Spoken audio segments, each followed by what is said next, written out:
Welcome back. How are you breakouts? How was the flavor discovery?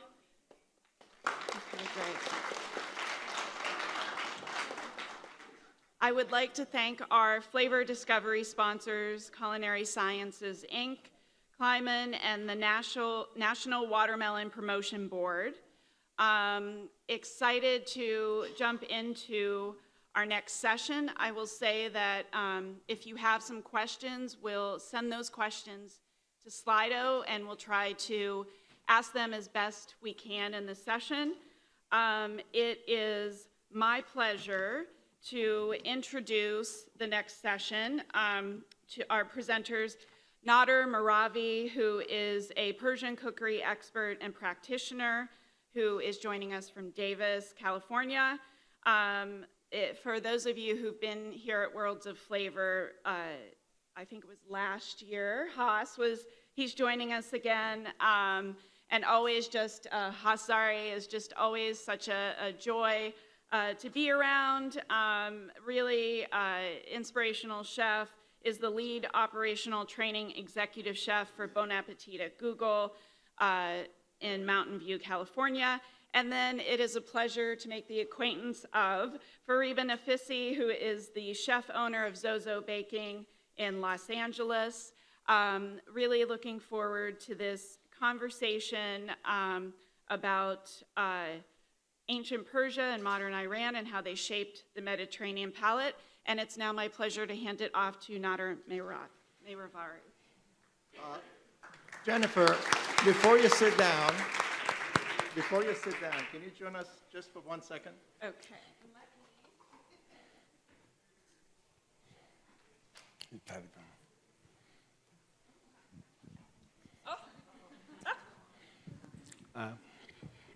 How about this?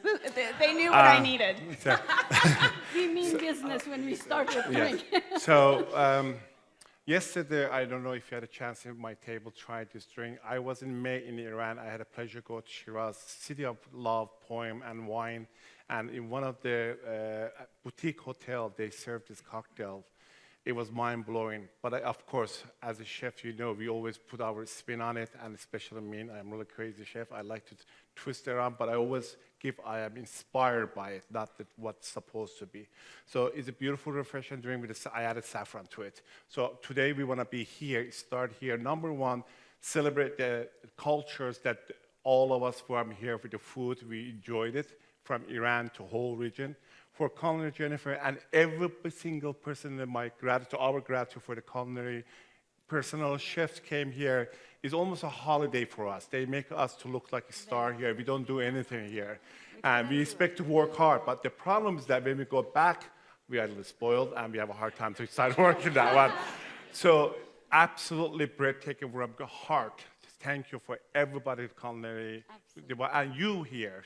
And this is a back and forth learning from each other. Absolute pleasure to be here. I just want to toast everybody here from Persia to the Napa. And while we have Chef Rebecca Pizer here, also just wanted to give her a shout out. She and I've been here for 4 years, 4 Worlds of Flavor, and have worked with her. And it's always just so calming to come in and see Rebecca in the kitchen. She's an absolute pro. She gets us through all of these. So did you want to give a One toast? more thing. So just in case, is a drink we do has a saffron water, sour grape juice, because we get those grapes that they're wrong and unripe, we juice them. Pickled sour grapes in it, the tangy, and a little soda water and tarragon. Super refreshing. I promise there's no alcohol here, but at home I'll put tequila or vodka or whenever it comes out. So cheers to you and to everybody to come there.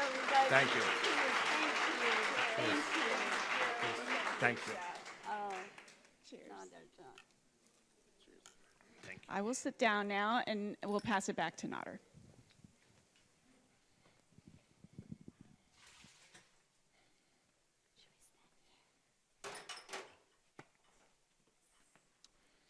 Thanks again for joining us. Yeah, just in case my throat gets...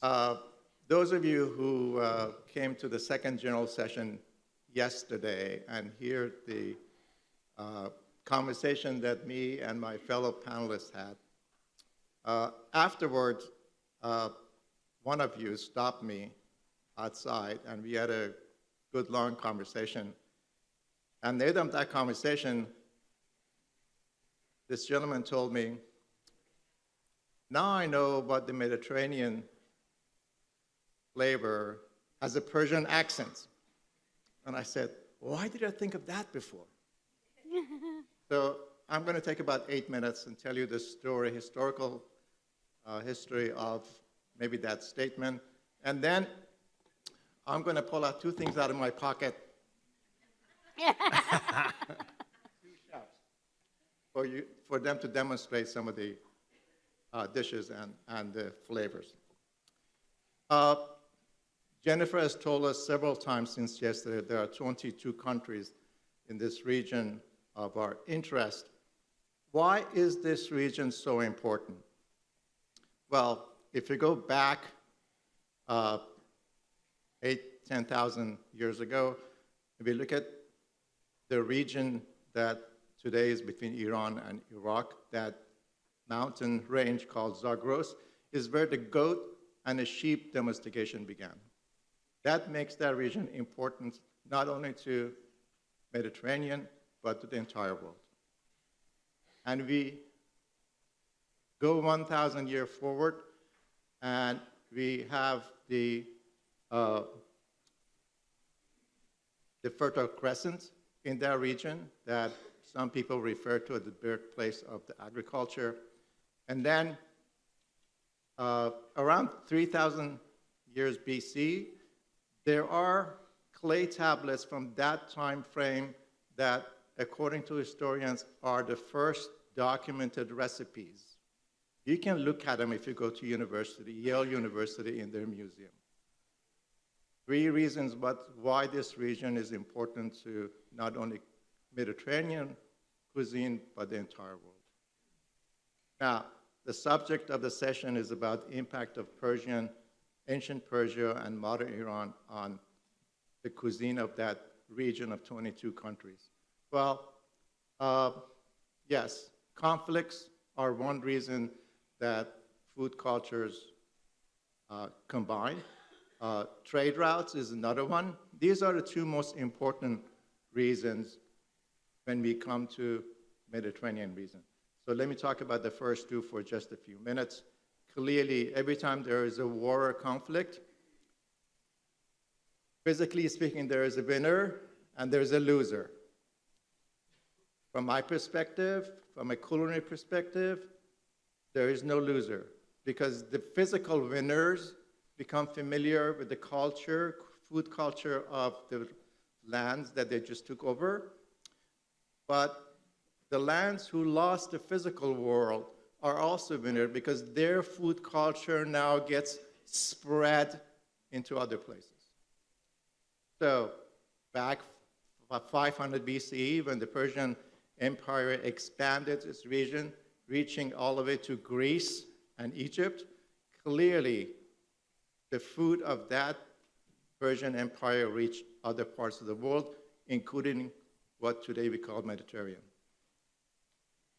About a couple of hundred years later, when Alexander the Great came and took over Persian Empire and part of India, the soldiers saw a very refined food culture in that region. So when they went back home, they took some of that with them, which impacted the culinary world of the Roman Empire and so on. And then 7th century, when Iranian and Persian area was invaded by Arabs, they found, again, a very refined culinary habit.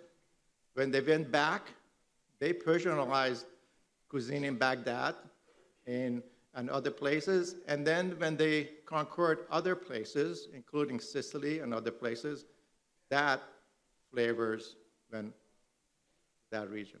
So some examples of the military conflicts causing flavors from the ancient Persia to reach Mediterranean region. Clearly, trade routes is another major vehicle by which food culture is travels. We all have heard of Silk Road, but before there was Silk Road, within Persian empires, there were Persian royal roads that was used for their internal use. You can see in this map, some of those Persian royal routes reached Mediterranean Sea. And of course, we all know about Silk Road routes. You can see both the land and the marine paths passes through ancient Persia. Now, the title of this session is The Heart of the Silk Road. Yes. Geographically speaking, ancient Persia and modern Iran is in the middle of the Silk Road. So, clearly, there were some spices that originated from ancient Persia, saffron, cumin, coriander, caraway, and so on. But as importantly, ancient Persia played a role like a bridge that allowed botanical products from China and Indian subcontinent to reach Mediterranean region, things like cinnamon and cardamom and black pepper. So what happens when these cultures combine? They impact their flavors, their cooking techniques, their ingredients, and their dishes. So here's some examples. For example, Persian cookery is known to use a lot of souring agents. So you shouldn't be surprised if you see a lot of tang and sour flavors in cuisine of the other countries in Mediterranean region. Use of nuts and fruit as key ingredients. So Persian stews often are plant-forward in the sense that they use a lot of fruit and nuts alongside the meat. Cooking techniques. Slow braising and cooking of meat in wet environments, something that is an old habit of Persian cooks. Stuffing fruit and vegetables, you've seen examples of it last night in the dinner. You're going to see examples of it again in the lunches today and tomorrow of different examples of dolmes. And before there was sugar, use of natural sweeteners in the form of fruit syrups, date syrups, and grape syrups. These are some of the techniques that found itself passing through ancient Persia. And then I've already mentioned ingredients. Both of our chefs will show you examples of saffron, pistachios, pomegranate, dates, and natural sweeteners being used in their demonstrations. And finally, individual dishes, clearly flavored and layered rice dishes that are been around the Persian and Iranian cooking kitchens for centuries. It's hard to find a Mediterranean meal that doesn't have some sort of a yogurt-based dish on it, and the fact that fruit and nuts are very much present both in savory and sweet dishes is another example. So I will stop here, and we'll turn it first to Chef Haas to demonstrate some savory goodies, and then we'll turn it to Chef Fariba for some sweet goodies. Chef Haas. Thank you, Nader. That was a beautiful introduction and make my life easier, so it was beautiful. Translate here. It's like Nader say, it's a journey. We all have a journey, and we are talking about journey. War, natural disaster, we migrate from another country. There are some ways of taking this stuff from your homeland to another country, introducing and also taking back. So this is the journey for us, and I wanted just to mention, I start with my little notes, so when I get excited, I talk too much, so I want to keep myself in the track time-wise, so I have little notes, I apologize. So basically, Mediterranean built on the three pillars. It's olive oil, wine, and bread. We have the same thing in Persian. But one thing was eventually during the time missed it, that this beautiful wine taken away from us, but it's still underground. We made it. We drank it. So it is cultural. And just to be in the corporate world, I learned, my first corporate world, I always had in my restaurant, I learned to have an icebreaker.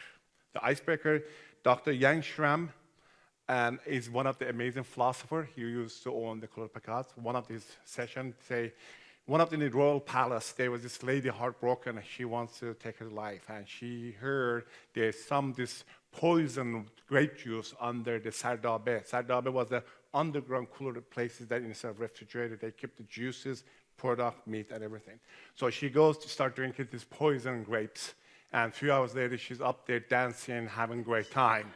And they're like, what happened? We have to take care of her. Anyway, a few hours later, she comes into reality. They find out this fermented wine made her to be that joy, and that was the joy. So that's the little icebreaker, and I don't know how true is that, but I have heard it. I want to share it so you can laugh a little bit. So, and also, if you look at this wine,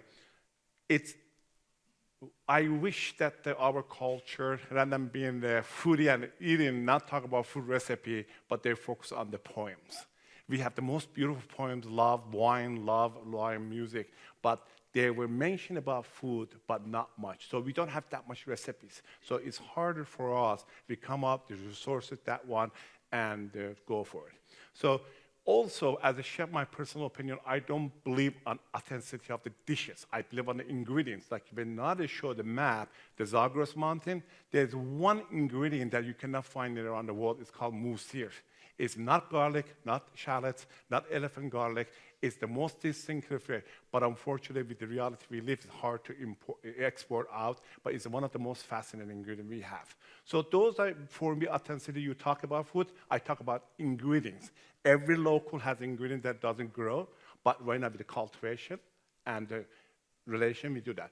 And also look at the Iran. It's between Caspian Sea and Persian Gulf. It's tunnel. So all the Silk Road that I'm going to refer about June, it was Silk Road came, they dropped something in Tabriz. I'm from Tabriz, one of the biggest indoor bazaar in the world. You can spend 6 days in it, you cannot finish seeing everything. It was a trade market. East came, dropped the stuff, exchanged it from the West. Same as Kerman, another route came that one. That was a beautiful place. So these are the ones we didn't. We had stuff like we had a yogurt, saffron from Khorasan, pomegranate, beautiful. I mean, I have notes that what's represent, but I already know how beautiful this one and how in the U.S. Became popular. And this is the beautiful thing I brought from Tabriz.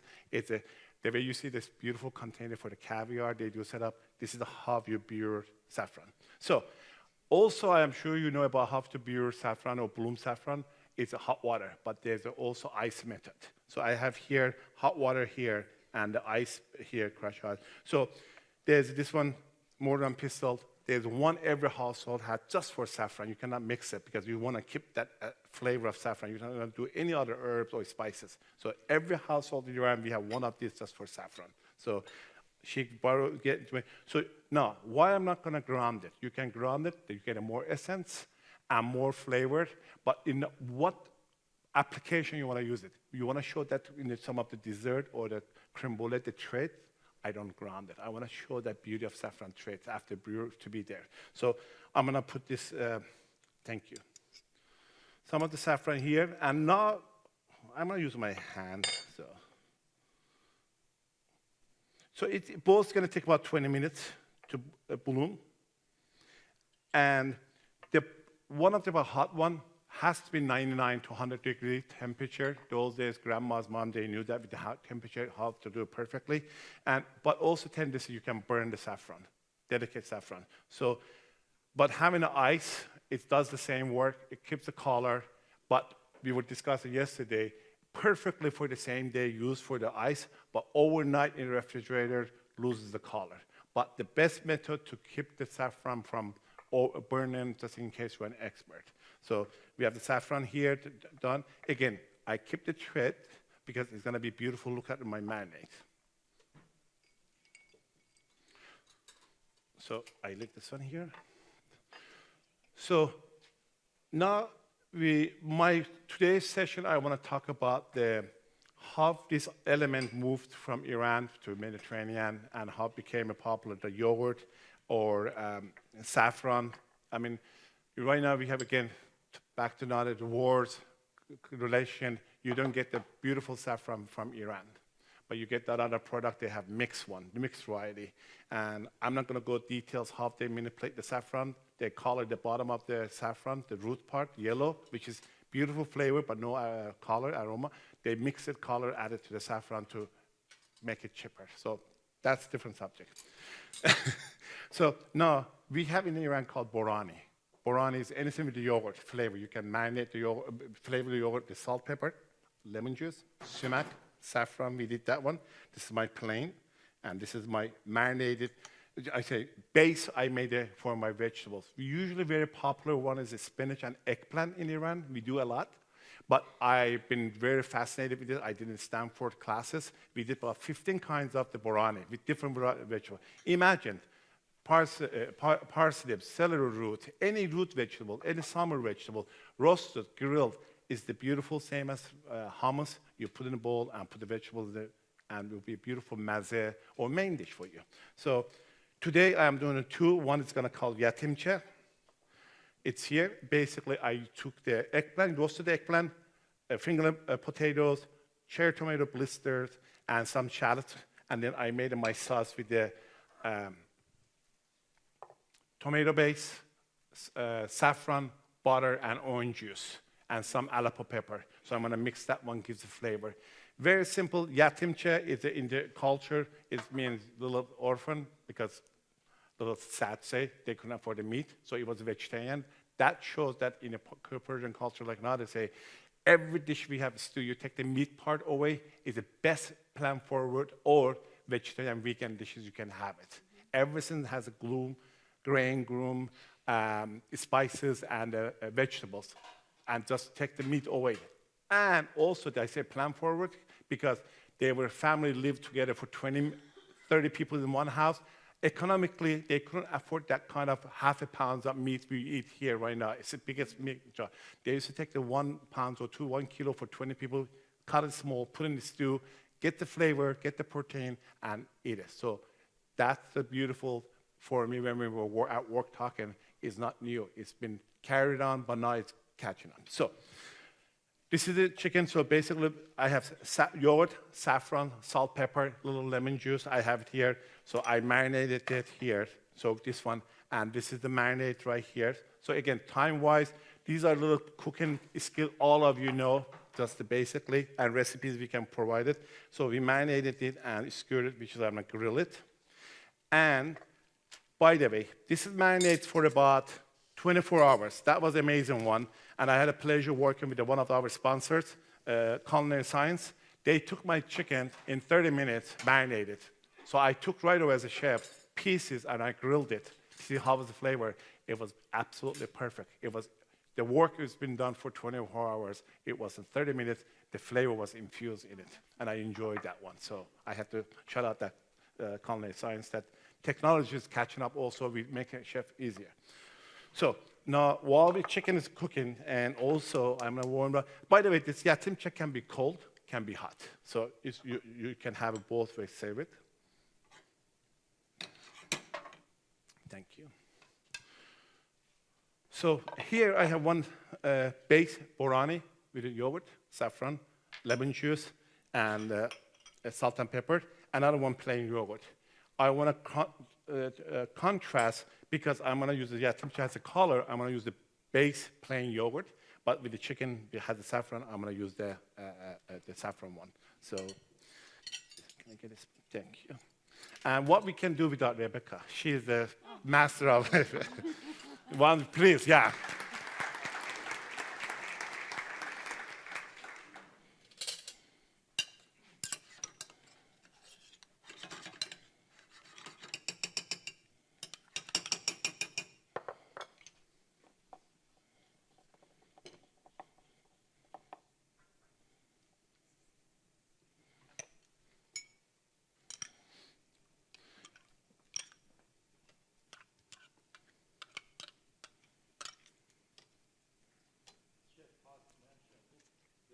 20, 30 different types of biryani.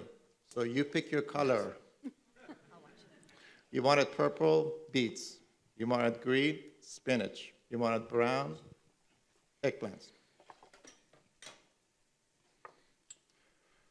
So I'm trying to get my biryani hot. So while the chicken's going to take longer, but the biryani, I can use that one right now, plate it. Thank you.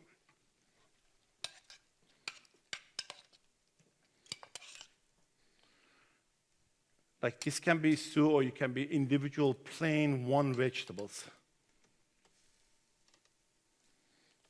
And to be honest with you, my absolute childhood favorite dish, every time I was feeling not good, my mom used to make it, and I pretend sometimes I'm not feeling good, so mom makes that one for me. I was a very naughty boy, but I used to get away from my mom's favorite, so I shouldn't say that one.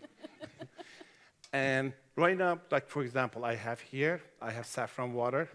I have some alapa pepper. Again, after this, you can do whatever you want to do. I have some basil here. I'm going to put some basil on top of that one for the color. And I'm making Iranian flag, red, green, white, or Italian or Mexican. So we have theirs, right? And then I have little alapa pepper.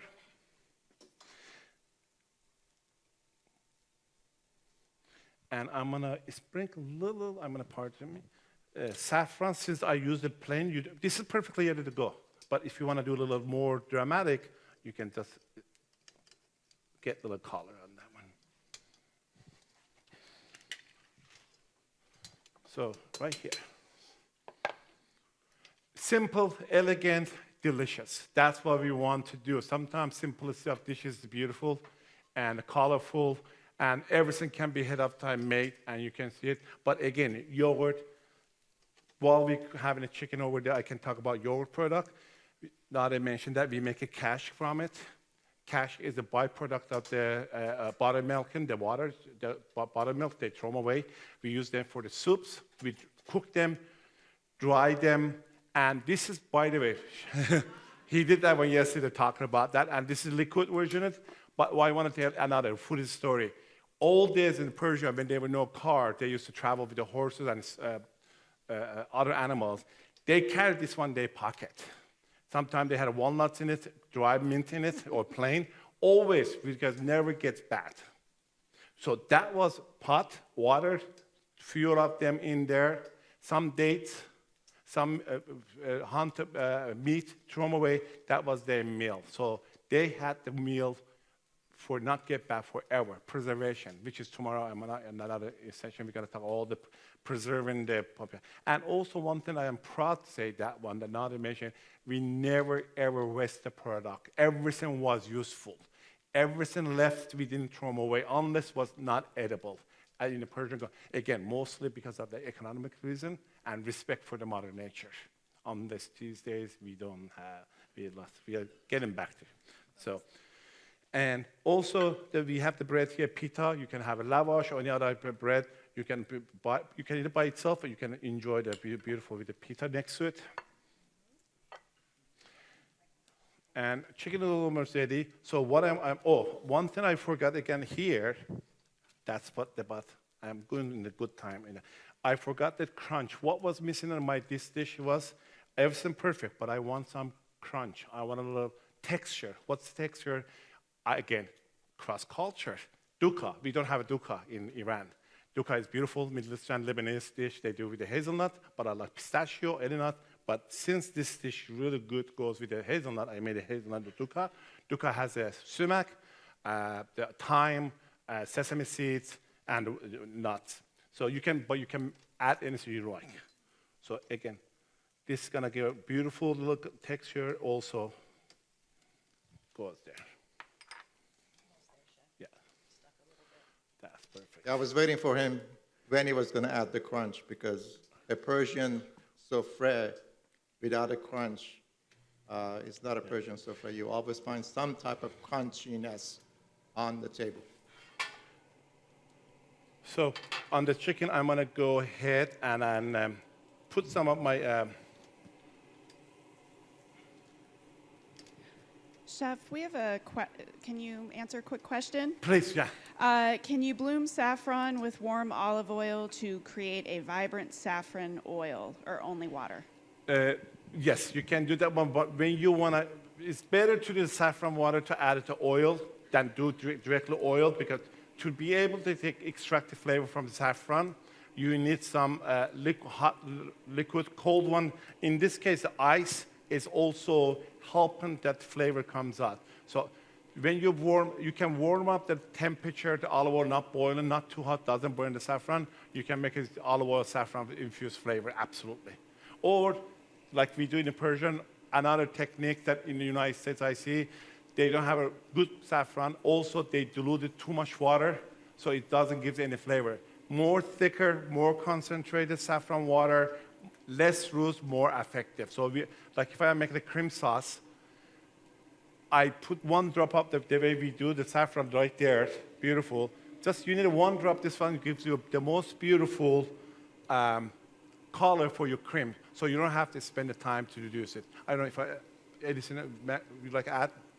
Just keep in mind that the majority of the saffron enzymes are water soluble. So if you want to get the most out of it, start with water. And keep it away from your clothes. Thank you so much. So the chickens are ready. You can take the skewer, put it there, or you can just make a little fancy.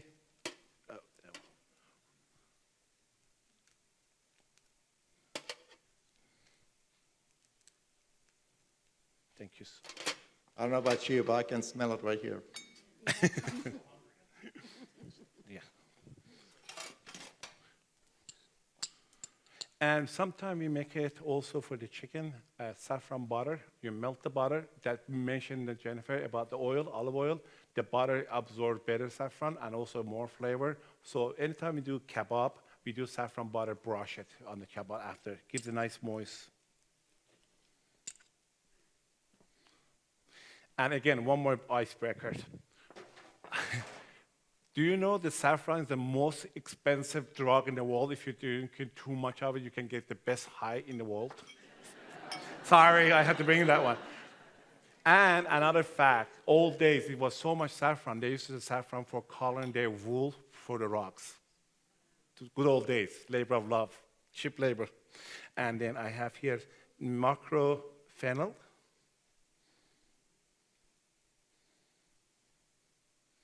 And pomegranate seeds we have somewhere here, or we have right here to another. I can steal from the other dish.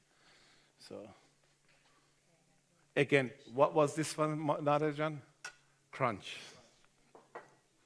and beauty. Thank you so much. All right, this is right here. So this is the 2 dish. Now I'm gonna carry this one. I have still time. Make the dessert with borani. That means doesn't stop. With the permission from Fire by June, because she's the master of it. But so I want to do a little. So the plate, please.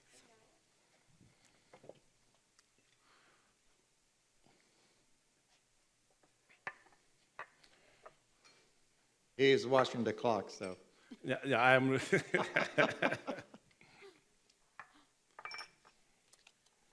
you so much.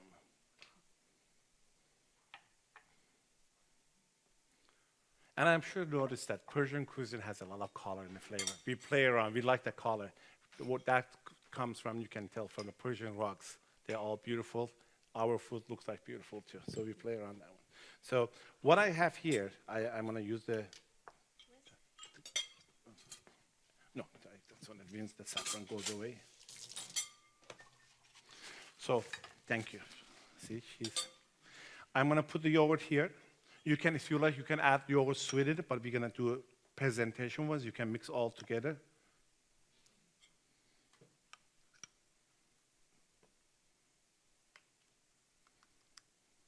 Very simple breakfast yogurt, you can do it. And then I have here little date molasses, or you can use the grape molasses, or this is actually pomegranate molasses. So you can use anything you like. A little drizzle on top. Thank you.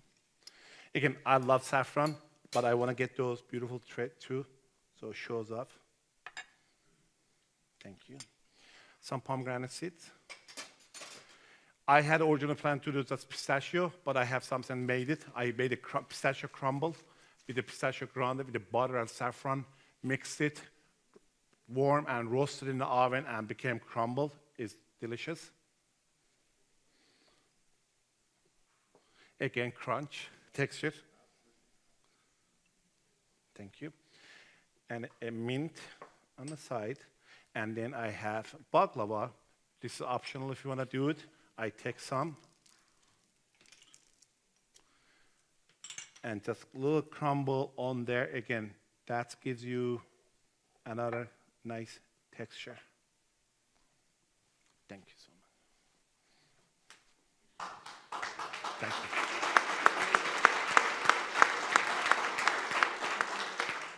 Yes, yes. So as I promised, he did use all the ingredients that I was talking about in my slide deck. And then honey.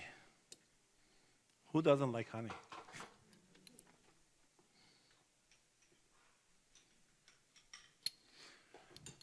So as you can see it's a very simple, very fast-making, but beautiful. You can surprise your guests and friends and have a great time.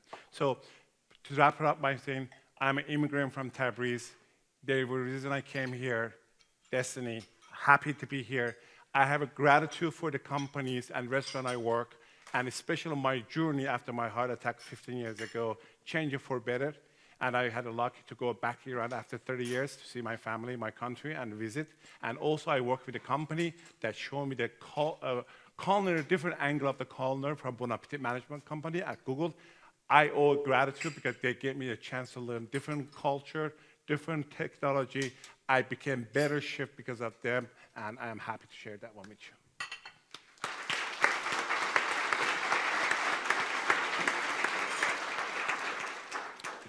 So I'm going to turn it now to Chef Fariba to show us one of the most historical confection cookies I know of. Hello, everybody. How are you guys? I am so honored to be here along these two wonderful, incredible people that they've spent their life dedicated to preserving Iranian food. So really grateful to be here with you guys. And thanks CIA and the whole team. From the moment I walked in, I told everybody, I feel like I'm in Disneyland. This is my first time here. And they were amazing. The whole staff, everybody in the back kitchen. Why, Rebecca, everybody, thank you so much. A little bit about me. My name is Fariba Nafisi. I'm an Iranian pastry chef. And I'm from Kerman, a region in Iran that is on the southern part of Iran, near the largest desert of Iran, called Kavir Lut. It is to believe that that region is one of the hottest places on earth. And yet that land, at that climate, we produce the most amazing ingredients that they're part of our identity.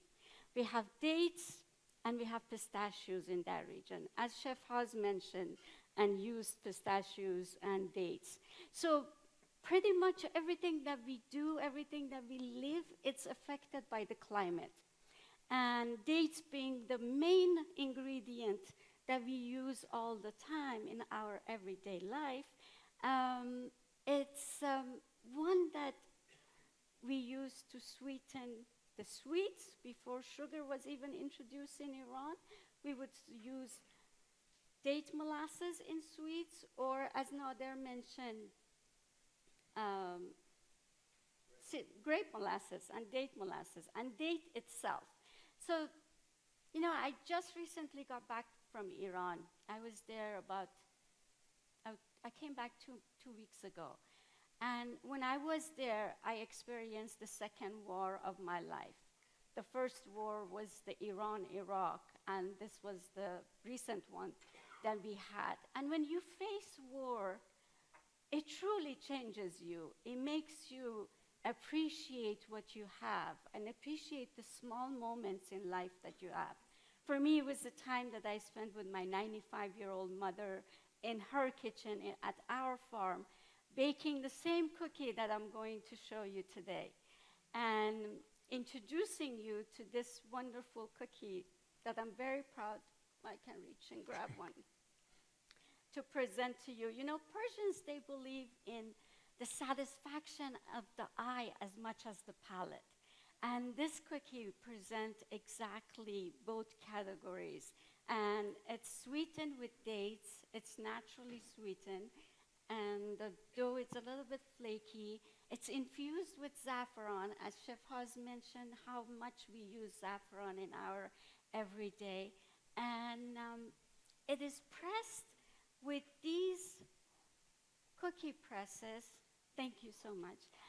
For these cookie presses that are handmade from almond wood, and they're carved. So we create these, they're hand pressed. So we press these and we make this amazing cookies. And what, like, I get so emotional every time I talk about these two presses because they've been, I've inherited them from my great-great-grandma.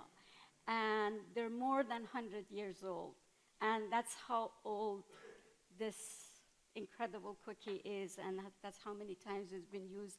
I was just showing it to Nader, and he said that he can smell the oil from it, and I said, truly, and I can smell the generation past. And I'm so honored to be sharing this recipe with you. You know, it usually takes me 2 days to go through the Olympic class, so this is one of really, I cut it very short to 22, 23 minutes.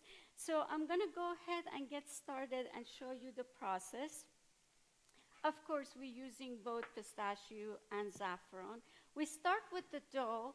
You can use pastry. You have the recipe in, I think it's downloadable, and they can print it. So we use all-purpose flour or pastry flour.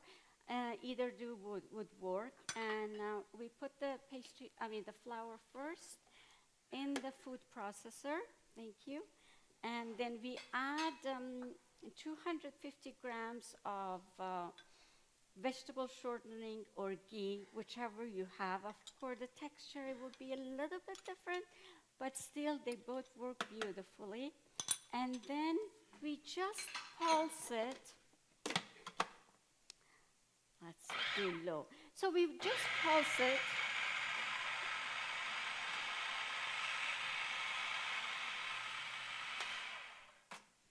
Yeah, until you have a crumbly mix, like when you're making tarts, it's the same consistency.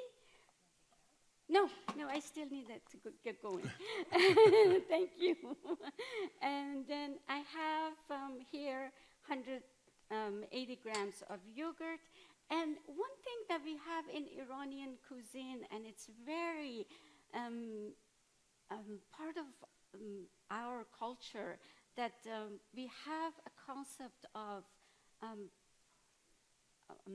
forgetting the word, the concept of cold and hot food. There are some cold food that we consider cold as far as temperament, and yogurt is considered a cold food. And then the dates and the spices are considered hot. So this cookie is a perfect balance of these two concepts. And we constantly worry about, like, did we have, if we have like tea and we have damnouches, the things that herbal tea that we brew to balance our body to function better. So here we're gonna add some yogurt to our bowl. And of course, as Chef Haz mentioned, we have saffron, that 1 egg yolk, and some brewed saffron. I already brewed it. Chef Haz mentioned the 2 methods. I personally use the hot method as well because it's quicker, and at the bakery it's easier for us to use it. I'm not going to measure it, but it's about a teaspoon. I'm just going to go. You cannot go wrong with having saffron, so it will give you that aroma and that smell that you need and the color. So we have everything in the bowl, the egg yolk, the yogurt, the saffron, and then we're going to give it more pulse until the dough separates from the bowl and wraps around the blade.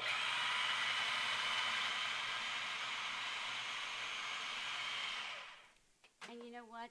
I would just put a little bit more saffron in it because you want to have that golden glow of gorgeous saffron. And we all know saffron, how expensive saffron is. So a little bit of it goes a long way if you use this method to bloom it.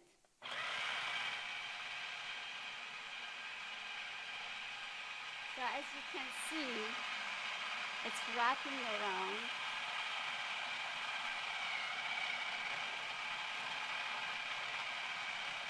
It's all coming together. All right, perfect, thank you.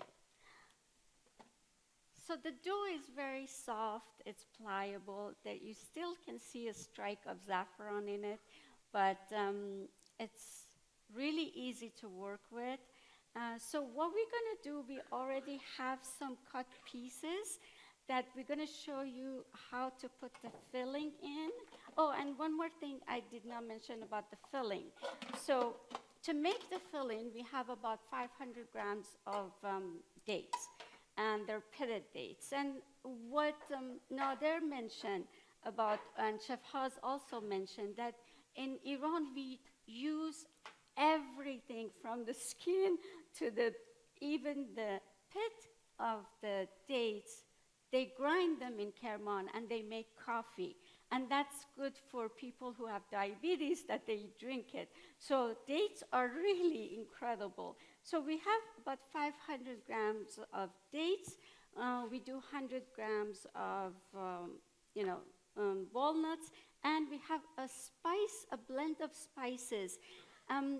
Indian cuisine, they use a lot of spices, and they're being used individually. Like the cumin is separate, cinnamon is separate, but in Iran we blend them all together, and we call it adviye. So we have adviye for stew, we have adviye for rice, and in this one it's an adviye that is mixed with crushed rose petals, cinnamon, cumin, nutmeg, and this gives it that aroma and flavor that we need for this cookie.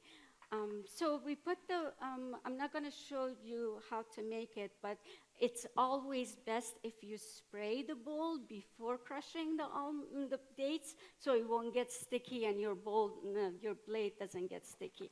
So we already have some pieces ready here. So what we're going to do, just make some room. Thank you so much. Yes, no, we don't need any of this. Oh, the pistachio we do. All right, awesome. Oops. No worries. It's all, yeah, we can take them and put them here. We sprinkle some flour first, and then, thank you. So we roll out the dough to 1/4 inch or a little bit thinner. You don't want it too thin. And then you have equal parts, so you have a pair. One for the bottom and one for the top. So here we have, I mentioned that you can do the dates with walnuts, but you can also mix it with other nuts if you like. Like this one is pistachio, the other one was walnuts, or you can not have any nuts. If you have nut allergy, you don't need to use that. So for this part, I'm going to just put my gloves on, and then we grab about a walnut size or a peanut size, a little bit, a little bit smaller than walnut. So we grab the mix. It's already, you press it, and it's not too mushy and creamy because, as Nader mentioned, it got spooky.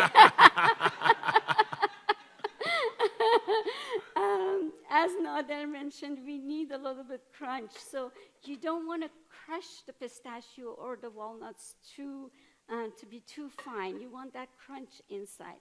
So you put the filling in the center, leaving an edge around it, making sure that your dough stays clean while you're doing the rest of it. So I'm going to go ahead and show you one. And we put the top layer on top.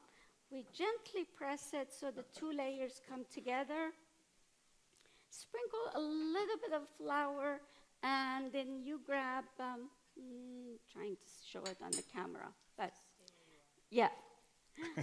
So you grab the press and you put it in the center and you push it gently, but make sure it's in the center, and then you go around like in circular motion, and you have this print that, do I have an offset spatula around here?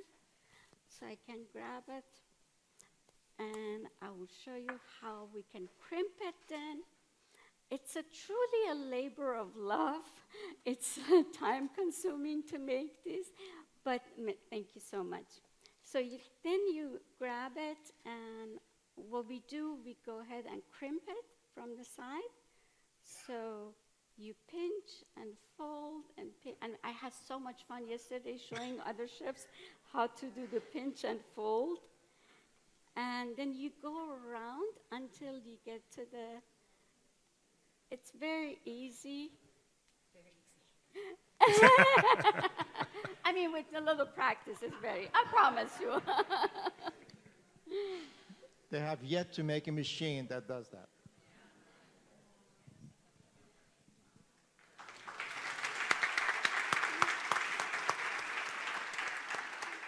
And then you top it with pistachios, so some green pistachios on top, and then you bake it at 325, and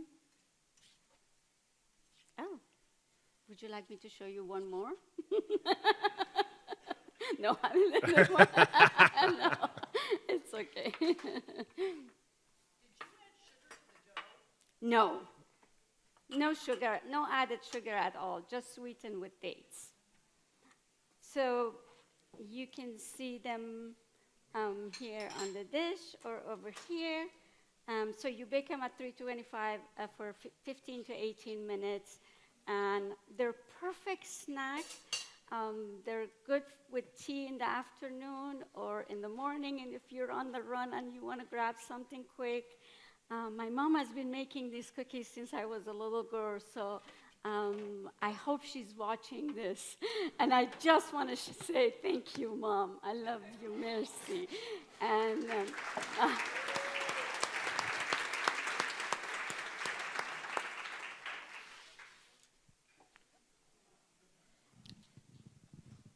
Amazing.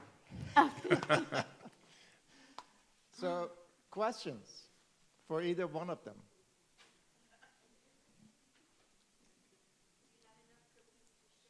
I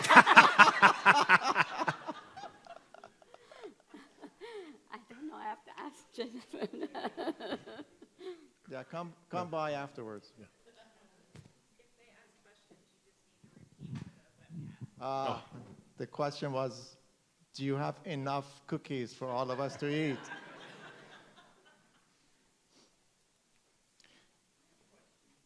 Question up there. Where can I get the stamp? Because I haven't tried them. The question, the famous question, where do I get the stamps from? We do have them available on zozobaking.com.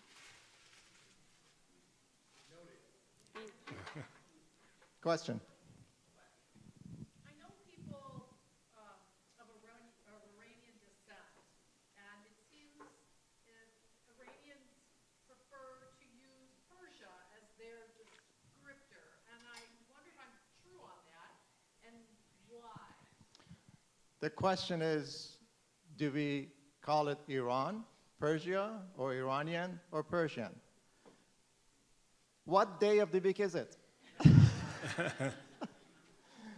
We use both of them depending on the context, on who we're talking to, whether we want it about culturally, politically, historically. They both are correct.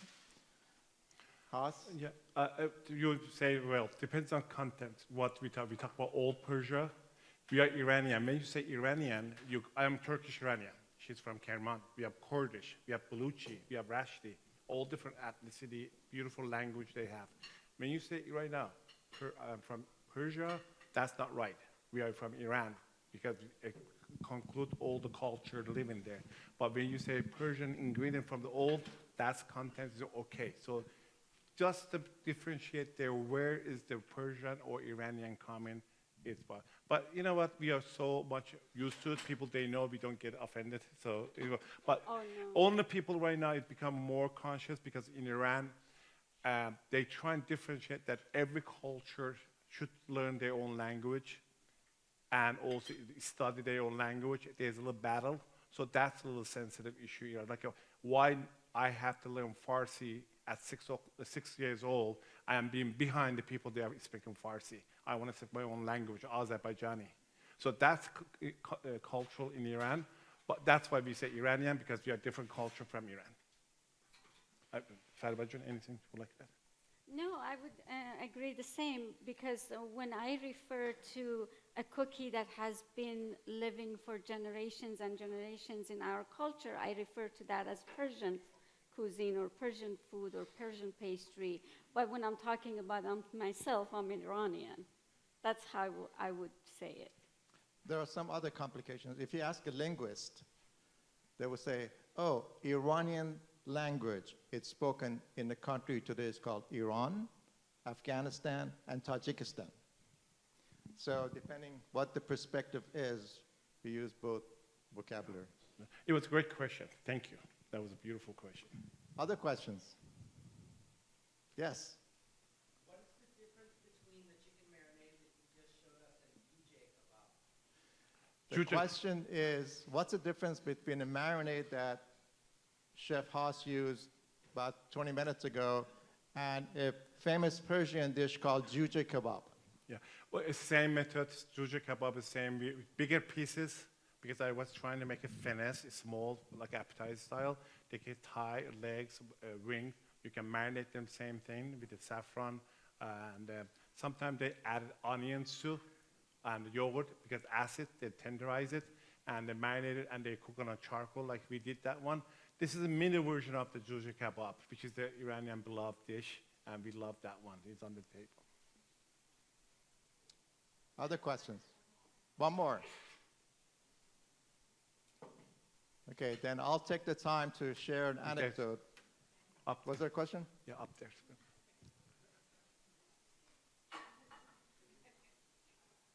Okay.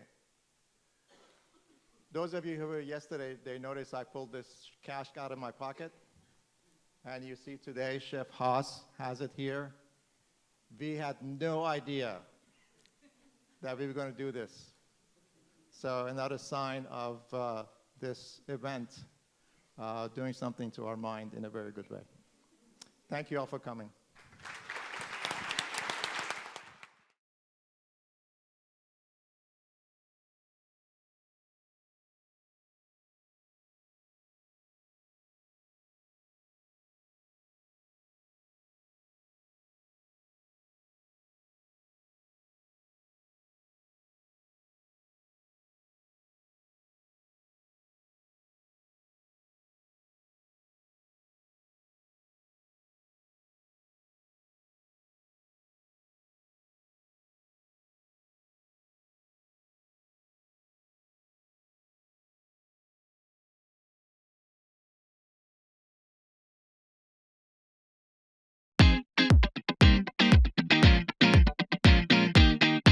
Welcome to Peanuts in the Plant Forward Kitchen. I'm Ashton Pelham, and today we're diving into how school meals can help kids grow up healthy and happy with a little help from peanuts. Now, joining me today are two experts in school nutrition. We have Chef Aaron Smith, who's whipping up a delicious peanut-based recipe, and Angela Gomez, a registered dietitian who knows how to make school meals both nutritious and kid-approved. Now, Angela, balancing USDA guidelines with what kids will actually eat, that is no small feat at all. How do peanuts help you strike that balance? Well, as you know, peanuts are a familiar favorite, especially in the form of peanut butter for a lot of our students. And we want to feed kids something that they're excited about, which peanuts are part of that. Peanuts are really versatile. They can be included in culturally relevant school meals, in globally inspired dishes, sauces, baked in breads. They can be in so many different things. On top of that, they're also nutritionally jam-packed. They have about 7 grams of protein per serving, which is more than any other nut. They also have healthy fats, fiber, and over 30 essential vitamins and minerals. So nutrient packed. Now, that's a great point. Peanuts really check a lot of boxes when it comes to nutrition, and clearly there's more to them than just PB&J. Now, Chef Aaron, walk us through what you're going to be cooking us today. It smells amazing in here. Yeah, so today we're going to set up a peanut butter toast bar, right? It's a great way for kids to interact, a way for them to kind of build their own plate, as well as to touch on different global flavors as well. So today we're going to touch on 3 different types of peanut butter toast. We're going to do a spicy, we're going to do a fresh, and we're going to do a sweet one. So I'm going to start off with the sweet and spicy toast, which would include some orange marmalade, some sriracha, as well as cilantro. Now, that sounds really delicious. Now, Angela, there are some schools out there, they're cautious about peanuts because of food allergies in particular. Is this as widespread as people think that it is? Peanuts are one of the top 9 food allergens in the US, and all food allergies should be taken seriously. However, banning peanuts gives a false sense of security. So it's best in school cafeterias to plan and not ban. And the truth is, we're serving a lot of foods that could be potential allergens to some of our students. The way we manage those foods and keep those foods safe is the same thing we can do with peanuts. So training, proper food labeling, and proper food preparation. It would be great to have peanuts back on the menu everywhere. I hate for kids to miss out on this great nutrition, and wow, how does that look? It looks so amazing. Orange marmalade, some sriracha for a little bit of heat, and some cilantro. Wow. And then if you could help me out. Yep. I'll grab this piece of toast right here. It's already got a spread on it. So you can start with the banana split. Bananas, you have some chocolate chips and a little bit of caramel. And I'm gonna work on the one with the fresh berries. Now this is pretty easy. I'm just gonna supervise you all, okay? Now, Chef Aaron, how do you handle peanut allergies in your operation? Well, we make sure we do a lot to make sure there's awareness about peanuts. The way we went about it, we first incorporated peanuts in high school level, middle school, and then created a lot of signage for the elementary students. And with our signage, we make sure that we have pictures of what a peanut is versus just relying on the word peanuts. Less than 1% of our students has a peanut allergy. So we want to make sure that those students are super aware that we have peanuts, but also give the students who love peanuts the opportunity to have it. For me personally, my daughter has a peanut allergy. So I make sure that she is super aware, ask the questions, know what it looks like. But her friend still eats it. They still have the trail mixes. They still have the other things. And she would check. She said, I see a peanut. Wow. Yeah. Okay, so Chef Aaron, this looks beautiful right here. I see we have the sweet, we have the split, and then we have the spicy. The cool thing about this, right, you can have as much fruit as you want. And I understand the USDA rules about added sugars, but a little drizzle doesn't hurt of honey. And another cool thing that we can do with this concept, we can make this a peanut butter grab and go box for like grabbing on the classroom, field trips. All the things for the banana split, you can have a little thing of bananas, chocolate chips, and the students can build their own. So you have a lot of flexibility with this concept. Chef Aaron, Angela, thank you both. We learned that peanuts are not only packed with nutrition, but when prepared safely and creatively, they can be a powerful part of school meals, both breakfast and lunch included. Now, thanks for watching Peanuts in the Plant Forward Kitchen. I'm Ashton Pelham. See you next time. And seriously, where was this food when I was in school? Right?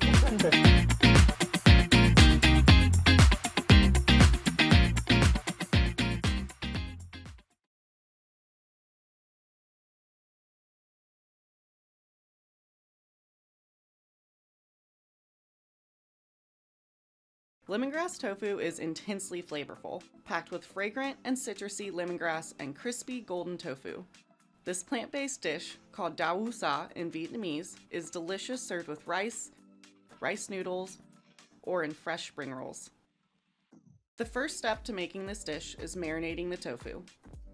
In a bowl, toss minced lemongrass, soy sauce, chilies, turmeric, which gives the tofu its yellow color, palm sugar, rice wine vinegar, and lime zest. Pour this over the cubes of Nasoya Organic Superfirm tofu and allow the tofu to marinate for 30 minutes, tossing occasionally. After the tofu is marinated, we're ready to cook. Heat 2 tablespoons of oil in a large nonstick frying pan over medium heat.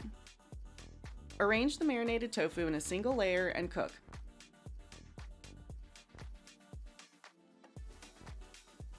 Turning occasionally with chopsticks or a fish spatula until browned and caramelized on all sides. Avoid overcrowding the pan when browning tofu to ensure even cooking.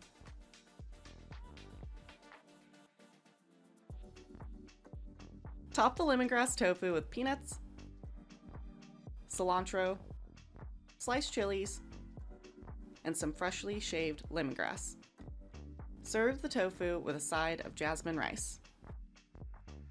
You will love this dish's perfect balance of sweet, spicy, and savory flavors. Enjoy!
Chilled soups using summer ingredients can be found all over the European Union.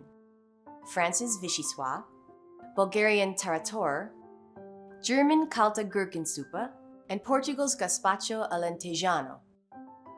Spain's southern region of Andalusia is known for its garlicky chilled version of tomato soups, gazpacho and salmorejo. They are light and refreshing on a hot summer's day. Here's my take on a chilled tomato soup. In place of traditional day-old bread, I'm adding salted crackers from Romania here. They've been soaked in water and will add body and a nutty, creamy texture as well as seasoning to the soup. I'm adding Croatian tomato sauce as the base, along with some Polish paprika and smoked salt from Germany. Red bell pepper and Espelette pepper vinegar from France adds mild heat with sweet, fruity, and acidic notes. I'm adding this olive oil from Greece that is garlic infused to add some extra garlicky flavor.